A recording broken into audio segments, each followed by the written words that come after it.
Don't you screw this up. Oh, now you snap? Oh my God, he's elevated.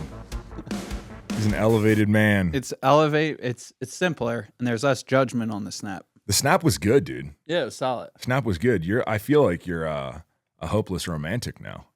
Is that a good thing or a bad thing? Being a hopeless romantic?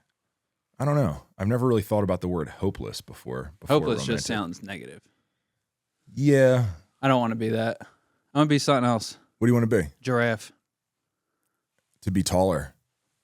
Yeah, you just saw me climb up. I had a propel. What's the word? Up the cabinetry in there. To climb up the cabinetry to get isotope down. Like a toddler. Jordan, you know when kids get cookies from the cookie jar? Yeah. That's what Austin has to do with the protein on the top shelf. Have you ever seen him do it? I do sometimes grab it down for him. He grabs a little chair and he tugs the chair over and sets it up, and then he calmly with his big giant shoes, because he's always wearing Jordan, so he's clomp, clomp, clomp. Come on now, look at these. Or whatever those are. First of all, look at this flexibility. Athlete. That's because I got the goat joggers when you see all that stretching. Your resume is the weirdest resume. I know. You're flexible. Feels like a good thing to be able to do, though. Yeah. You never sent your resume when you got rehired. No. I wish I would have seen it. I started to do the questionnaire, and then it said that I was going to need 2 hours, and I was like, I'm not doing this. Yeah, we got rid of that questionnaire. Yeah. So are you panicking? About what? The Pope dying and Malachi's prophecy coming alive? Yeah. Yeah? As of an hour ago. It's because I told you. You started telling me all You're these... not in this at all. No. All right. Well, I didn't know some of it, so I got some notes this time. We'll start with this. What are you laughing about? Guys, how else are you guys going to know all this pertinent information if I don't update everyone? Hit us with it. All right, hold on. I got a lot of notes. I take notes on everything. You didn't get this off ChatGPT, right? No. Okay, so Malachi was an Irish saint who lived in 1094. Okay, so he's 1094 to 1148. He was a cardinal that later became a saint. So Saint Malachi. We're all following so far? Yep. So 500 years later, in the year... 1594. 1590, right? Okay. So some of his writings were discovered. Now there's a little drama that's around this, as there is with the Catholic Church. Not me. Catholics. Right? You guys know, but we keep it quiet. Yes. We keep it quiet. We don't talk about it. But we're going to talk about it because I'm not Catholic. So, essentially what they're claiming is Malachi did the prophecy of all the popes up until Pope 111. Okay. Right? So I'm new to the whole Pope thing. I've never really understood it. I just thought it was a cute car that he drove in. I did tour the Vatican by myself, right? Not Pope guy, tours the Vatican. Not a golf guy, goes to the Masters. Well, I like things, yeah. And if I can experience other cultures, because I'm not just an average white guy. I have a lot of culture, right? I listen to rap music. I love Southern cooking. Okay. So I have tons of culture in me. You're open. I got really drunk and blacked out in Colombia.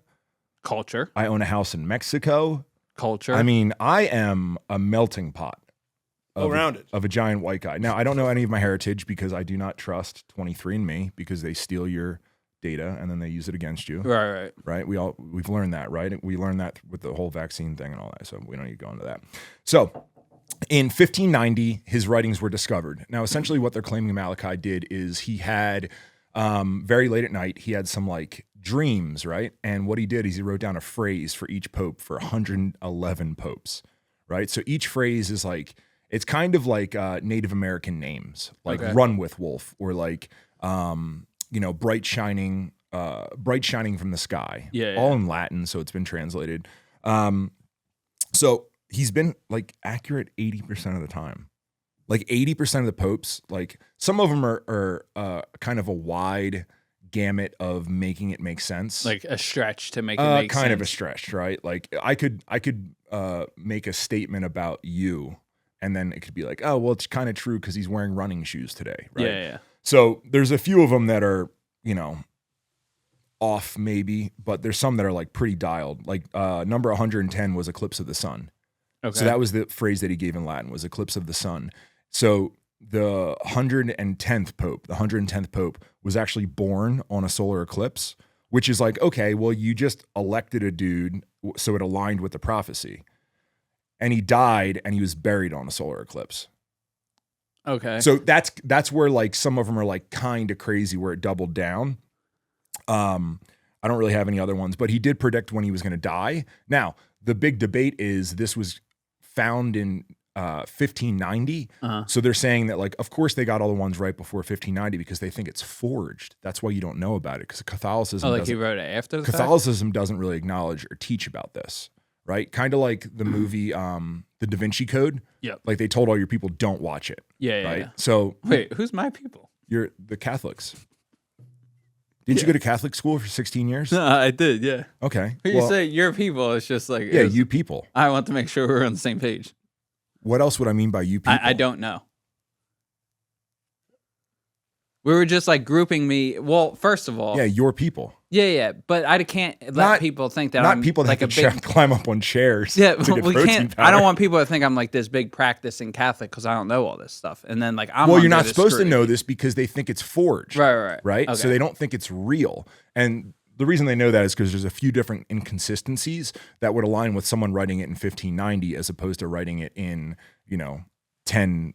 500 years later. Yeah. There's a couple inconsistencies, as there is with the Bible in the translations, which you know that, right? Yeah, because you're people, right? Fucking people, not your fucking people, dude. If we're facing rapture, if we're truly facing Armageddon right now, you should probably talk a little bit better about my people, about our Lord and Savior in general, bro. Oh, this podcast is going. All right, so listen, we're gonna keep going, right? So, number 111, the Pope that just passed away, which his name is? The Pope. Okay. So, Pope Francis, right? So, he was from Argentina. Okay. Right? Of course. Okay, I don't have this written down, so I don't know. Okay, so he's from Argentina.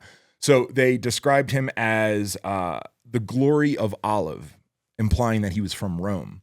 So what they're saying is his parents split, and he actually is technically from Rome. That's where he's not from Rome, right. But he's from Argentina, and now he's in Rome, right? So that's one of those loose tie-togethers. But the really interesting thing is that's the last pope that they named. After that, this is what it says. So whether it's forged, whether the Catholic religion is sort of following it a little bit to make it make sense, this is what the last thing says, right? So Peter from the Roman, who will pasture his sheep through many tribulations, through hard times, right?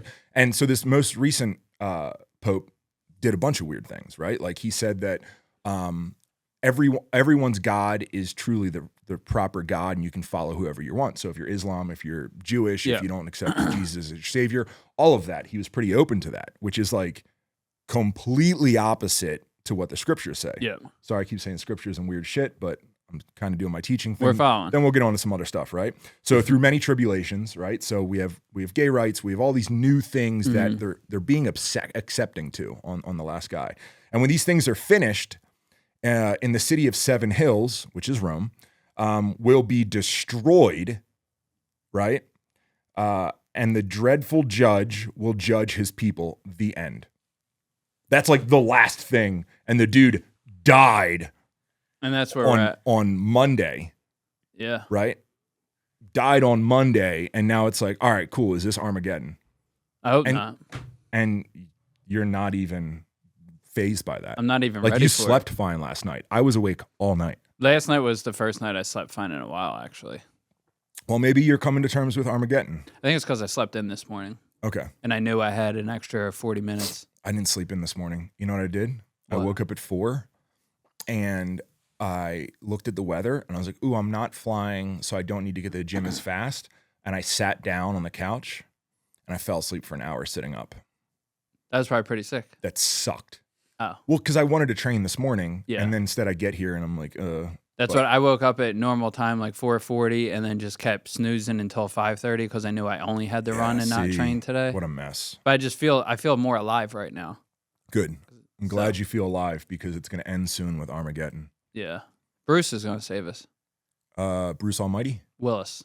Oh, Bruce Willis. Okay. You're aware that Bruce Willis isn't doing well, right? No. Is he? I think he died. Yeah. That's not Ben is going to save us. Ben who? Ben Shapiro? Affleck. Ben Affleck. Bam. Ben Affleck, is he the spokesperson for... He was also in that movie. right?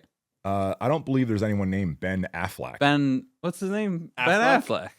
Ben Affleck. Affleck is duck. It's a company that you. It's the duck. It's You're doing really good. You're a very studied man. You know. I thought at least I'm alert. Like You're I'm alert, but I'm not. You're with it. Yeah. Yeah. Like you're able to drive yourself to work and back. I got here. Yeah. Very proud of you. My drive is only like a half mile. So I know. Trust me. There wasn't a lot of on-taking there. We already talked about your driving on the last podcast. All right. So what are we talking about today? Now that I'm done my little rant, people probably signed off already. They're like, Rob is a conspiracy theorist. If you guys want to hear conspiracy theory, I mean, we can get into it. Like this fake space thing they did with all those women. I don't know that one either. Okay. You didn't watch that? The Blue Origin shot into the moon by Jeff Bezos? Mm-mm. Okay, so I've seen like the photos. Jeff Bezos picked 5 random women, not random women, like Katy Perry and stuff like that. Like they're all relevant. Ish. They're all celebrities, right? And he sent them to space to do it for women, right? Which no training, no nothing, just like good riddance. It's like if they picked me and then all of a sudden it's like I'm an astronaut. It's like debatable. Like, but like there's so many weird things. Like when they land, they open the door in.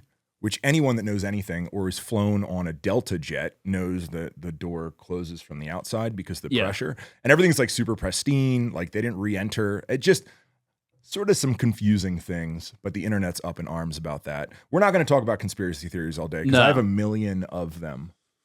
A million. I've heard most of them last week. No, you heard 10%. I only heard 2 hours worth, I guess. You only had 2 hours, dude. We could go all day. Yeah. Should probably go about something else. All right, what do you want to talk about? Our last week? Last week. Kukanusa was last week. Yeah, that was a good day. Did I say that right? Kukanusa? Yeah, you did. Kukanusa. I always spell it differently when I type it on my computer. Culture. Yeah. Yeah. Indians, right? Native Americans. Native Americans. Oh, did I just cancel myself? Yeah, my people don't like when you... It's rumored that I have some Native American in me. Really? Yeah. Rumored. Okay. My dad told me once when I was like 14, and I remembered forever.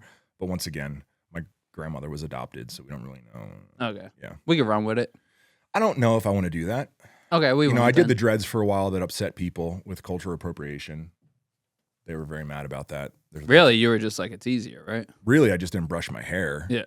And it just happened. And they showed up, and I was like, I guess I have dreads now. And then you had the face paint on, and you were like, it just happened. The face paint? Yeah, you dressed up like a Cherokee Indian. No.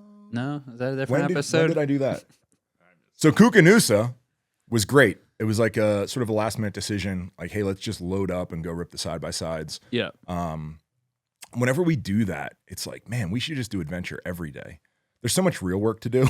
Yeah, that's the downside of it. Doing adventure and photo shoots it seems like so hard to get to. And every time we do it on the way back, we're like, we should do this all the time. Yeah. Like the brand would be so sick if we hired other people to do all the real work and then we just did adventure. I'm on board for that. Yeah, but it was good. It was surprisingly cold. Yeah. It snowed this morning. We're at April 22nd or April 23rd, and I had snow at my house. I had like an inch of snow at my house. Brutal. So yeah, it was very, very cold. I drove through the water. Yeah, you did that. I thought that I could possibly make it, and no, it was deeper than I thought. You made it through the water. I made it. Of course I made it. Yeah. But just not, I got soaked and I instantly set into panic and my body started dancing. Mm-hmm. So that was good. It was a really, really good trip. It's survival tactics to stay warm is dance. Yeah, inadvertently. My body was like, we'll shake this off. Well, we it's went a up Katy there. Perry song, right? Shake it off. Shake it off. Shake it off. Shake. I think they should have sent Miley Cyrus to space. Yeah. She has a really beautiful character arc. Yeah, I think they should send Miley Cyrus to space. If we're just picking people to send to space. She deserves it. She really does. Maybe Justin Bieber too. Let's send him. I know he's not a female, so we got, DEI sort of to worry about, but I think we should send Justin Bieber to space. What an episode. I stopped drinking energy drinks and now I just drink coffee. Okay. So I don't know. I stopped. I only do energy drinks Saturdays and Sundays now. I'm going to start drinking when the Jolt Cola one shows up. When are those showing up? Should be soon. Should be in about 2 or 3 weeks. We'll get the Jolt Cola ones. Damn. Yeah. So I don't think I ever had Jolt Cola. No, you're too young. Cola. You're too young. I used to drink it before soccer games. Really? It was like the first energy drink you have to buy in the back of Spencer's. It was like prior to Surge. Like Surge is what I know as like the first energy drink. Yeah, it was way before Surge. Yeah. It hit like super hard in the early 90s and then like vanished. I don't know what happened. But bringing it back. All right. Jote Cola. So we went to Kukanusa. I'm all over the place today. I'm trying to follow and keep up. Your job is to keep me on track. Yeah. Right? Kukanusa. Like did they start it? What? You said it wrong. Kukanusa. It's passable. You're saying it different every single time you say it. Yeah. All right. Maybe that's because I don't know how to say it. I'm just guessing. You're fine. Culture. So we went to go shoot we intended on shooting the Moto collection. Yeah. But it was too cold. So we shot the jackets, we shot nice layers, and we shot our new goat joggers, which are our forever joggers renamed, but in new colors. Yeah. And refreshing colors, dude. Really, really good refreshing colors. One of the things we're trying to do with our palette is we're really have our palette dialed, and it's taken many, many years to get here. But our tendency is always to make everything black. Yeah. Right? Because black's so rad. It's slimming, so we look, like stealthy ninjas. Culture. Mm-hmm. But we're trying to really make sure that we get our palette dialed. So we're being very cautious with expanding our palette, different shades. We're trying to keep the the heavier items, the pants, and look at them as anchor items within the collection. So you're always wearing pants, you're always wearing bottoms, but then we need to make sure all the tops match with it. So I think we nailed the Moto collection. We took a couple little missteps last year, I think, with the green and the purple. We were trying to be fun. I was just a little out of control when I chose those. But Moto collection is absolutely dialed, nice, desaturated. We have all the colors that work and play really, really well with all the joggers. So we want to make getting dressed very easy for everybody. So we have some new colors.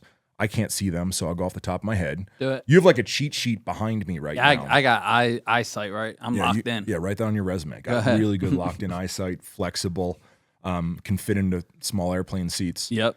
So we have the chocolate. Are we calling it chocolate? Right now it's called brown, but we call it chocolate. I want to call it chocolate, dude. Go for it. I've been calling it chocolate in my head. We got chocolate as a new color.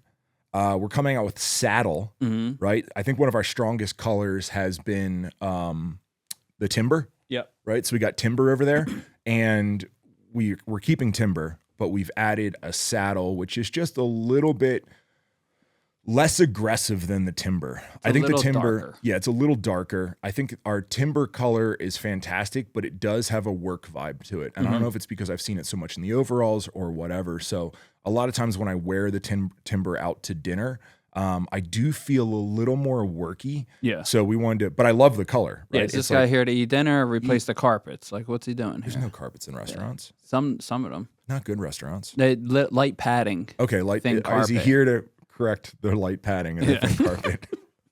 And that's your resume. Yeah. I nailed them. I nailed it. Those are the new colors. Those are the two new ones. So then we're restocking some of the old ones. We do also have some fun ones on the way. Like we have our duck camo coming out. Yep. It'll probably be late summer. We have our duck camo coming out and everything. We have our our real camo. I don't want to say real tree, because if we have the opportunity to make our own camo, I want to make our own camo. Yeah. So we have camo coming out. They're sort of far away, but we'll have all the colors restocking. Really excited because for a long time we just haven't had this stuff in stock. Yeah. We're also doing shorts, which shorts has the most exciting color ever. Made famous by me. Made famous by you on television at the Masters. And then created by me by accident. Yeah. So the gold shorts is something that we thought about doing. We thought about being like, because shorts, they're shorter, obviously, so it's less impactful. So I think you're able to do a couple more plays because you're once again more in a relaxed category. And with the gold, we're starting to do a gold accent color. So you'll see the gold work through the neck tape and the apparel. You'll see it used. The bag collection I'm designing, a lot of the straps and things like that have gold. The stitching's gold. So we're going to start like weaving this gold in, play on words, weaving this gold in and having it be sort of our consistent color. And I had it on the original mock-up that I did. And next thing you know, they showed up. Boom. And we were like, wait, what is this? And the manufacturer was like, oh, you said we were making gold shorts. And we were like, well, we weren't planning on it, but we love them. Yeah. Right. And then next thing you know, we have gold shorts, and we have a lot of them, but they're actually really, really rad. Yeah. They're like a nice, fun summer, like it's not a color we would normally do, but because it ties in with the rest of the palette, I think it's gonna work really well. So we have the shorts releasing, which if it ever warms up in Montana, we can start wearing shorts again. This weekend. This weekend? I mean, in the 60s. No way. Mid 60s. Oh, hell yeah. It's gonna be sick. 60s is, fantastic. Yeah. So yeah, I mean, big restock. Yeah. You want to go over the other things that we're releasing too? This month or just in general? That are coming up. We can cover everything. Okay. Do you want to cover the flask? Break it out. Only if we're drinking from it. We're not drinking from it, bro. It's like 9 a.m. right now. That's fine. You drink at 9 a.m.? If I'm allowed. Add that to your resume. You drank at the Masters. I did. So when we were at the Masters, we were walking through concessions, and Austin was like, I'm going to get a beer. And it was like 10:15 in the morning. Yeah. And the woman in front of him turned, and she was like, you can't get beer until 11. Trust me, I tried last year. Yeah. I was like, why do you guys all drink so early? And then we walked up, and they had the crow's nest there, and you're like, hell yeah. Smashed it. So flask. I've wanted to make a flask for a while, and there's a local guy, Johnny Shockey, who runs the Under the Big Sky. And I was at a branding event where they bring all the cattle in, and they brand the cattle, and you sit there, and they're doing a fundraiser and some things like that, and I'm there, and I'm just sort of hanging out, having a good time. And then my boy Mac was like, hey, do you want some, I'm assuming it was tequila in it. And I was like, yeah, like I forgot how cool flasks were. Yeah. So this was this was last summer. So it was Johnny's flask. It said like whitefish on it, and it was like super, super rad. And I was like, yo, we need to make flasks. Like for that special occasion, let's make flasks. So I set out to design a flask, and I wanted to keep it very traditional. One, I also wanted to keep it arced to your leg because it fits beautifully in the side of our cell phone pocket of our joggers. Flask pocket. Right? So it sort of hides in there. It's pretty rad. So design this. I wanted to keep it pretty simple. We wanted to do a really nice knockout of it. So it's embossed, reversed embossed, black, because I thought that we were going to do silver or black. Ended up doing black. So I thought it was really, really cool. And then after we designed the product, one of the things we really care about is packaging. And I designed it. And I was like, all right, it's sort of dope, but I feel like it needs like a cool little bag to go in. So one of the things that we have been working a lot with over the last few years that the customers seem to love is Sherpa. So we made a little Sherpa bag for it where it fits in the little bag. If nothing else, you can use the bag for something else. I know Dana's going to have this full of makeup or whatever she has in it. But yeah, it comes in this nice little bag. It's a beautiful little product. We have that. What else do we have coming up? We have fun little keychains coming up. Keychains. We got water bottles coming up. I sat down earlier this year and was like, let me actually design these little trinkety things that we always wish we had, right? So we got some really cool little keychains coming out. New sticker packs. Yeah, new sticker packs coming out. That tchotchke accessory stuff at the moment. And then new women's oversized, which I'm oddly excited about. Why are you so excited about the women's oversized? Because of the colors. Yeah. And I know that colors are carrying over to guys at some point. Oh, yeah. No, it is. The wash black and the camo. Yeah. Duck. Or our camo. Yeah, I don't think the duck camo is. I've seen the duck camo floating around here, but I think that's just like an early sample. Yeah, duck camo is probably going to hit end of season because I think that we're doing it in the overalls, but the first one we got back, they didn't match our Pantones, so it's kind of neon. Yeah. And the day that I wore it, I was like, I like these, but the reaction from everyone that I saw, like I wore them to the gas station, it was too much. Like people were like drawn to me. Yeah. And I was like, I don't need this much attention. Like I already get more attention than I want. And then wearing those, it was like I was naked. Yeah, you're like, here, look at me. Look at me, look at me. So we're matching those Pantones, but we have duck camo showing up in a lot. But I think we're gonna try to do it all in one big release. Yeah. So it's we got to use the enamel set last week. The enamel set's another duck camo thing. Yeah. We've been using enamel sets for camping forever. Mm-hmm. We've always wanted an enamel set, and then finally, again, earlier this year, so 4 or 5 months ago, I sat down and was like, let's do an enamel set. So just a nice little camping enamel set that should be showing up. Once again, we're going to see if we're going to drip release everything or we're going to release it all at once. Yeah. But it's fun, man. The pancakes you made last week were pretty good. They were really good pancakes, weren't they? Look at Jordan. He's like, oh, yeah. Yeah, they were fantastic. Yeah, they were good pancakes. Pancakes, when you're in elements like that, all food is better. Yeah. It doesn't matter what you cook. You can buy the worst strip steak ever and you cook it over an open fire when you're like really hungry and sit there and watch it and smell it the whole time, and the experience is always better. Yeah, it's foreplay. Yeah. That's all it is. It's foreplay. Because you get to watch like the assembly of the fire come together and all the different things.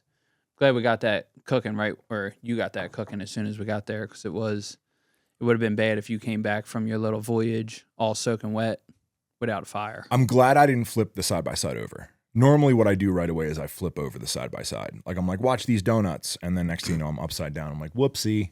I was like, I'm not going to flip it over. But then of course I took it through the lake. By the time you got back to us, the water on your bomber had already like frozen. So that actually froze within 15 seconds. It's crazy. So the water hit me and I was like, oh, I'm way more soaked, because I felt it fill my boots. I was like, I'm way more soaked than I thought I was. And then my next thought was like, oh, we're in the middle of nowhere and I'm now drenched, and it's whatever, I don't know how cold it was, in the teens maybe, or low 20s. 24, I think. 24? When we got there. So instantly I was like, oh no. And when I went to check myself, I rubbed the bomber and the bomber head froze. Yeah. And this was all within 15 seconds. And that's when I knew I was in danger. Wrecked. I've seen enough TV of people freezing to death, That to know that you shouldn't. Yeah. Yeah. You've seen the dead bodies on that mountain, right, Jordan? All of them. Yeah. Unfortunate amount. I haven't seen them. What show is this? Like K2, like 1/3 of climbers die. Yeah. Climbing K2. I don't know. K2 There's just dozens of bodies on Everest. Everest. And that you can't get the bodies back down. Damn. What's the mountain called? You talking about Kilimanjaro? No, K2 is the most deadly mountain. I never even heard Everest is the tallest. But even Everest, there's bodies all over Everest. And now the bodies become like checkpoints. That's wild. And that was like me, kind of, in Kukanusa. You were about to be a checkpoint. Yeah. Make a left at that dead guy laying there in his bomber jacket and his duck overalls. Fuck. That would have sucked. They would have called it like Rob Bailey's Cove or something like that, like a pirate. That could have been neat. Yeah. I mean, it's all over anyway because it's Armageddon. Yeah. When's that start? It didn't say when it started. It just said Rome was going to fall, which Rome's already fell, but it's the city of the seven hills is, I guess, everyone's going to be judged. And so I don't know if it's just there or if it's going to make it over here. Okay. So I got my eyes out. I'm just paying attention a little bit more. Just waiting for it to happen. Okay.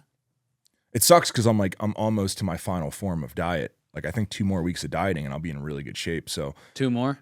Yeah, I think when I'm judged by the Lord, I really just want to be dialed. You'd be like, at least this guy, he did some good, he did some bad, but he's a specimen. But he's taking pride in his body, yeah. Right? Like I haven't got too many tattoos to disgrace it, right? Mm-hmm. Because we all know that tattoos are.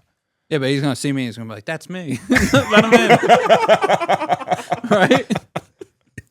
Yeah, it's gonna be like you found the loophole, and he's gonna be like, "He did a good job. Yeah. Like it actually looks like me." Yeah, he went to a good artist. Come on in, buddy. Yeah. Come hang out. Unlimited tea times here. Unlimited tea times. That's what I picture as heaven. I picture myself going to heaven and just shanking balls and then hitting people down here, right?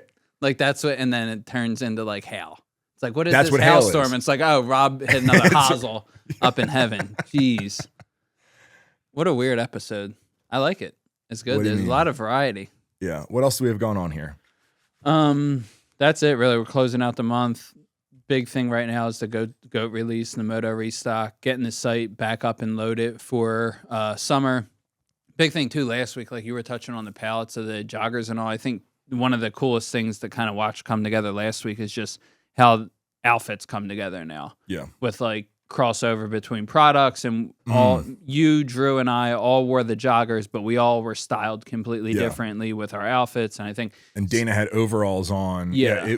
That was the other really cool thing about the Kukanusa trip was all of our outfits. Yeah. So one of the things is we wore all brand new outfits to get out there, with the exception of the gloves, because whenever we go on photo shoots, you can wear brand new clothes all day, but if you wear brand new gloves, the internet's like, you never even used those gloves. And it's like, yeah, man, we manufacture these. They're brand new. So yeah, I just got them.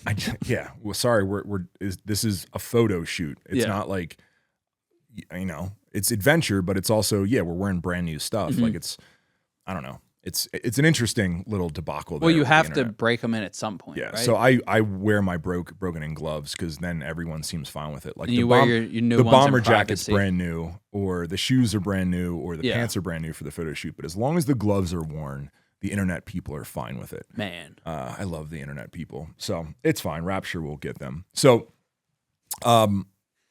when we got back, I think that was one of the coolest parts. When we got back, and Jordan better not screw this up, but we all stripped down at the door and gave him everything. So like all of our apparel, like my pants were like covered in dirt and water, and everything was dirty and sort of shitty. And then we just sort of gave it all to Jordan to shoot flat lays with. And when it really hit me was taking it all off and being like, whoa, every piece of this, including my socks, everything was like created by us. Yeah. Like it's an entire outfit that allows you to go out and do the things that you want. And just felt really, really cool. Yeah. I put my pants back on from that day just for this podcast. Really? They don't smell like fire and dirt and... Do you smell them? If they do, they probably smell like pancakes and bourbon syrup. Yeah. Which is a good thing. You're welcome. Thank you. All right. I can't... making when the room stuff smell smells like like this. food and fire, I can't wear it in the office. You got 2 more weeks of diet. Can't be smelling food around you, triggering you. Oh, yeah, you're right. Then what? I'm trying. After the 2 weeks, the challenge is over? Challenge is over this Friday, I think. I think next Monday is the official last day. Next Monday. We're looking at This Jordan Friday because is he like the probably last day. won. I think so. Oh, Brandon in the back. Yeah. He's killing it. So to give people context, we do these challenges with Dana, but we also include the whole entire staff and give away cash prizes.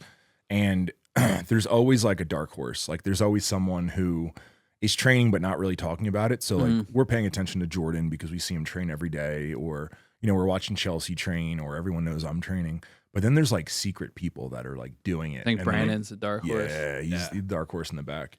My weight is not changing. My weight has gone up, so Really? I'm out of the competition. All right. Well, yeah, my weight's not changing. Like I'm down maybe 11 pounds, but I'm definitely just in the low 250s. And really like my physique's all over the place. Like I felt very full and big yesterday, and then today not so much. And that's mostly because I'm eating clean, but I'm not consistent with my diet. So I'm not eating the same thing at the same time every day. So like trying to think what I ate last night.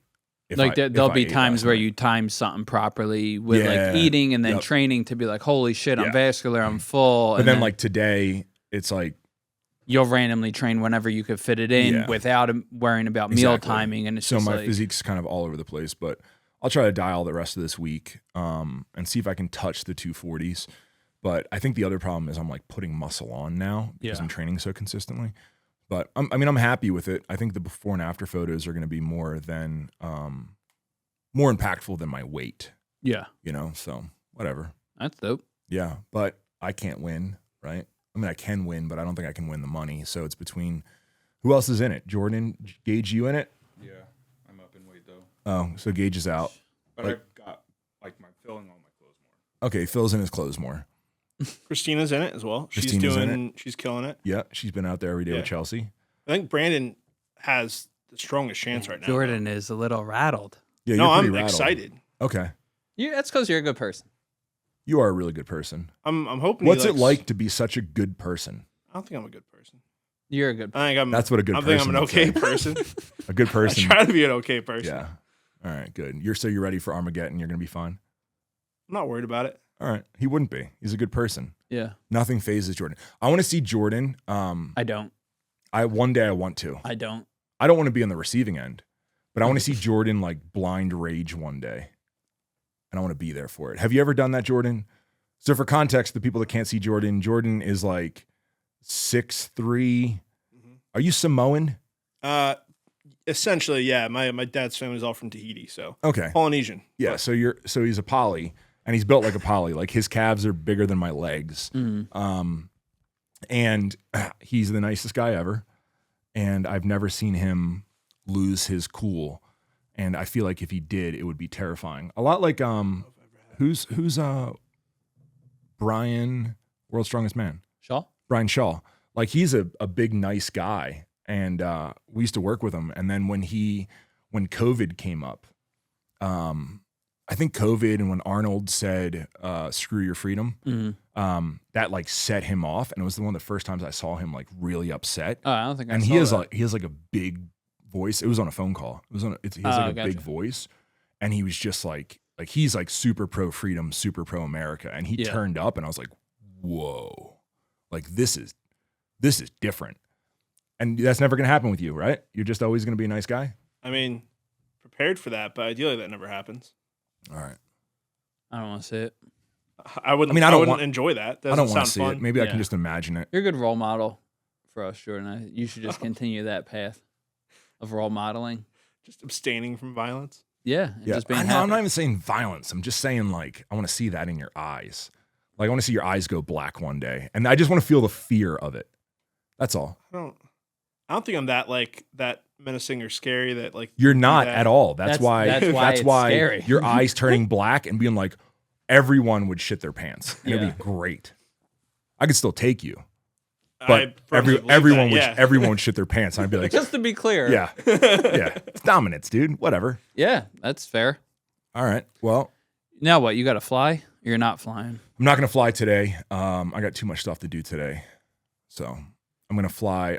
I'm going to get a re-up on aggressive mountain flying. I added the word aggressive, but that's one of the things I really want to learn. I want to camp out of my plane a lot this year. You've learned it already. You just have to like resharpen. Yeah. I just want to get like a couple more hours of mountain flying, learn updrafts and downdrafts. What's camping out of your plane entail? Sort of like camping out of your car. But like where would you would land on like a grass low key runway? So there's a bunch of really good strips in Montana that have campsites on the strip. Oh, really? Yeah, a lot. I mean, I would say half of like the private airports or half of the smaller airports have camp strips. So I didn't know. There's one right outside. Have you ever heard of Ryan's airstrip? No. It's right outside Glacier. So there's a company called RAF, RAF. Maybe it's like recreational aviation fields or something like that. But it's something you can join, and there's 11,000 members, 11,000 pilots. I don't know if they're all pilots, but 11,000 members. And essentially the donations go towards fixing up airstrips. So the problem is a lot of these airstrips are made by people, right? So Ryan's Field was, I'm assuming, made by Ryan. Is it East or West Glacier? West Glacier. Okay. So it's right down the street. Yeah. So it has to be really beautiful to fly into. So a lot of these little strips, like it's a guy who has strong will and makes an airstrip, and then, kind of like farms, it's sort of like gets passed down and can't keep. It's a lot of upkeep and things like that. So this company actually finds strips like that and like fixes them up and then promotes them. So it's you need to get clearance to fly into it, Ryan's specifically, but it has like a little cabin there you can reserve and stuff That's like that. sick. But I think my first trip's going to be to Lincoln. You know the Unabomber, right? So the Unabomber is from Lincoln, Montana, and the Lincoln strip, it's over by Sealy, sort of like Sealy Lake on the way down there, but it's a strip and then there's a campsite on it. The first time I learned about it was Escalante. Like I always kind of knew, but when I landed in Escalante, Utah, there was like a little camp area, and they're like, "Oh, you can camp here," and I was like, "Whoa, that'd be like the sickest thing ever." Yeah. Because I don't have backcountry tires or tail drag or anything like that, so I can't like do the deep woods and just land wherever. But a lot of the strips have little campsites, little fire pit, picnic table, stuff like that. So I think our first trip this year is going to be to Lincoln, flying to Lincoln, land there, camp a night, and then I might fly somewhere else. Because they got in the Bob Marshall too. They got Schaefer Field. They have Meadow Creek. Is that where they drop off to do the China Wall? I think so. That's where Dan got dropped off at. So Roster Runner just did that. Roster Runner, he actually hit me up, but I didn't have the right airplane at the time. I had the TTX, now I got the 206. And he wanted me to fly him and another guy into the Bob Marshall. And then they ran for a full day. They stayed the night, and then they ran back to the airstrip. And the pilot I put him in touch with texted him that day on the Garmin and was like, "Hey, I can't get back in. The weather has me socked out. So you guys are going to need to stay there until weather clears." Oh, really? So Dan and the other guy like ended up sleeping in the, there's like a little bathroom there. So I don't know if they slept outside the bathroom or in the bathroom, but they had to spend an extra day, which you don't have food for and stuff like that. What is that run or trail there that he did? I mean, there's tons of trails there, but the Bob Marshall you can't get into other than, it's horseback, right? Yeah, so a lot of people mule pack in there, go on horses. Mule is the most common, but it's like hundreds of miles of trails, no motorized vehicles allowed. So like you're running in somewhere that you can't get to. That's what's cool. Yeah, you can't get to it. So, I mean, they could drive over and then run in, right? That's something they could have done. But he was like, I really want to fly. Yeah, I think he flew into Meadow Creek, I think, or Schaefer Field maybe. But whatever. He flew in, got dropped off. They ran, and then we're supposed to get picked up and had to wait another day. But like, it's sort of like the trips like that. Yeah. That's the intention. That why I got the airplane, why I started flying, is I wanted to do more things like that, and I just haven't. But now that I have the 206, I have the extra room in the back. That's like a priority this year for me, is camping out, finding strips that I can land at, camp, and then fly somewhere else. Yeah, that's pretty sick. And in order to do that, I want to learn a little bit more about mountain flying, because the air comes up over mountains a little bit different than in valleys. And like, there's no way to practice it other than go out and do it. Really, I mean, you can learn it. On simulator, I guess. I guess you could. I don't know if we have any simulators around here. I'd rather go out and learn in real life, you know? So that's what I was intending on doing today, but I'm going to end up probably doing that Friday or Saturday. Just a little refresher course. Does it still like mentally take a lot out of you flying like it used to? Or are you getting better with it? So I think the biggest thing that I'm aware of now when I'm flying is I'm really hard on myself. Mm-hmm. And I learned that, so I haven't flown a few months, so I had to get current again. And I went out and we flew down to Ronan. And I came into pattern, which was nice in the 206 because it's slower, so everything's happening slower. And on my radar, I was reading the wrong plane in front of me. There was a plane that didn't announce, but he was still showing up.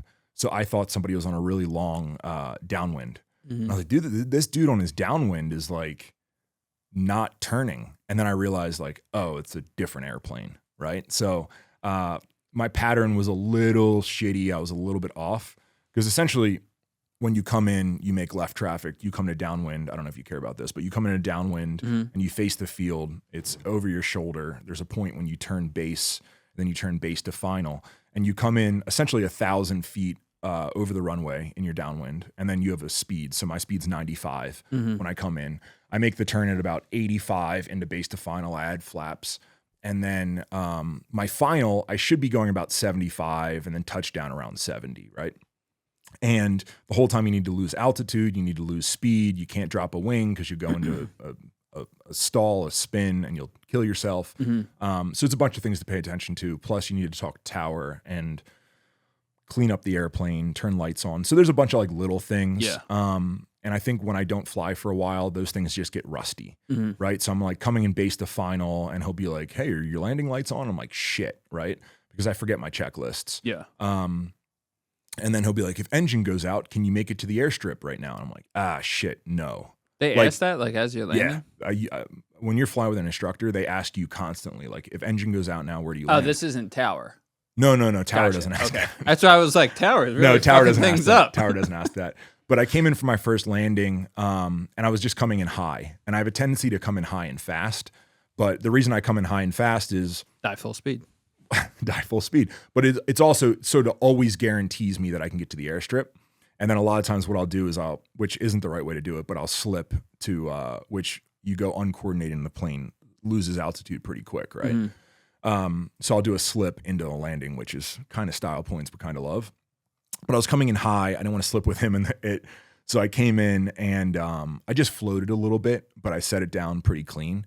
And I was like, dude, that was fucking horrible. He's like, no, that was a normal pilot's landing. I was like, I don't want to be a normal pilot. Like, that was fucking horrible.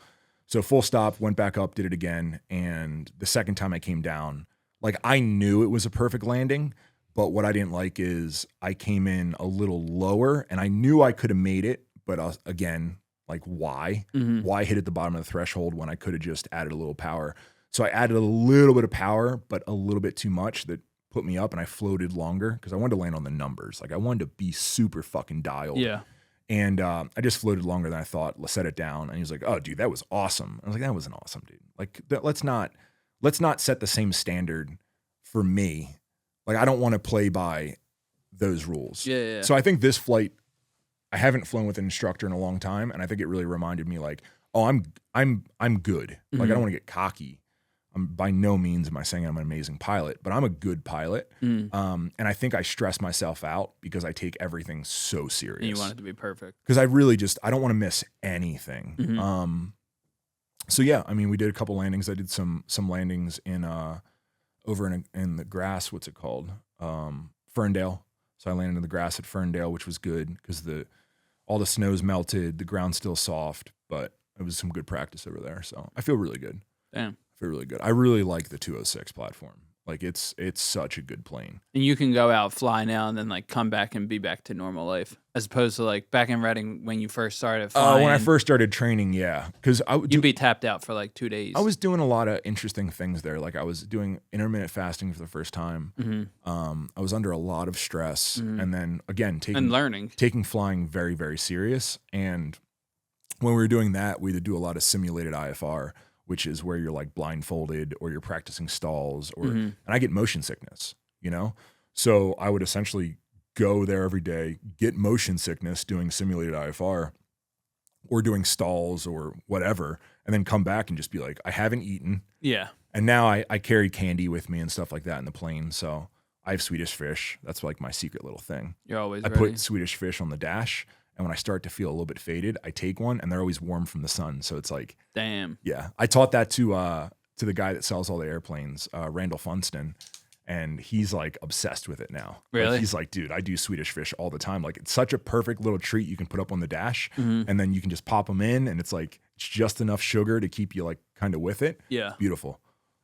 That anyway, cool. We're getting carried away. Today was the weirdest episode ever. We covered a lot. Comment below if what you want these episodes to be. If you want me to tone it back, I can 100% tone it back. And if you want me to go deeper, I can. We could do it all. You don't need to say it, but we probably not go deeper. But you know, deeper would be like you after hours podcast on OnlyFans, where like they have to pay for it. not like you naked, but like that can't be information you're just freely giving out. So you want me to step in OnlyFans? Like a subscription service. Okay, so I'm just there in my underwear saying conspiracy theories? Yeah, like the first episode of Black Mirror, that guy. What was that site called that he was on? Dum Dum. He had to drink piss and do all that stuff. Black Mirror, that's brutal. I know. You know what the crazy thing about Black Mirror is? I couldn't watch the other ones yet.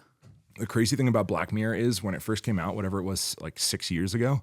At least, yeah. A lot of the stuff was like, whoa, I can see the world going this way. And then the newest Black Mirror, it's just like, yeah, a lot of that stuff's actually happening. It's like, oh, we're here. It's almost like they weren't able to predict.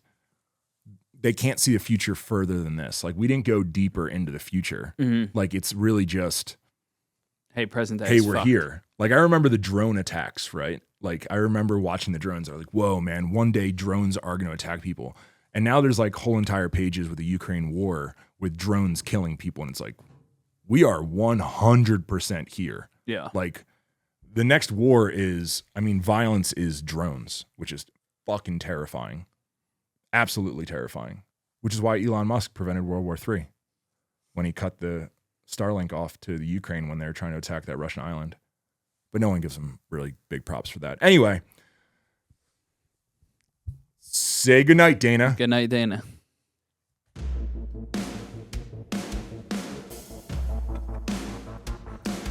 That ended on that. Trying to keep it fun, you know?